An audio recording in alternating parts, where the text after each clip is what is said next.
দেশ ও দেশের বাহিরের সকল বন্ধুদেরকে আমার সালাম, আসসালামু আলাইকুম। আজ নিয়ে আসলাম লটকনের রাজ্যে। যেদিকে তাকাবেন শুধু লটকন আর লটকন। আপনারা দেখতে পাচ্ছেন লটকনের স্তূপ, প্রতিটা স্তূপে রয়েছে 40 কেজি করে। এখানে কোনো খুচরা বিক্রয় হয় না, যার প্রয়োজন পুরো 40 কেজি নিতে হবে।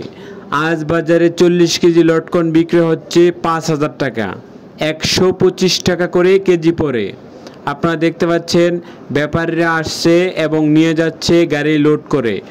প্রচুর লটকন রয়েছে বাজারে। লটকনের মাঝামাঝি সময় এখন চলে। প্রথম অবস্থায় আরও দাম বেশি ছিল, এখন বর্তমানে একটু কম দাম, 125 টাকা। যখন লটকন প্রচুর পরিমাণে বাজারে আসবে তখন 70 টাকা 80 টাকায় চলে যাবে, কিন্তু আজ বিক্রি হচ্ছে 125 টাকা কেজি পাইকারি দর।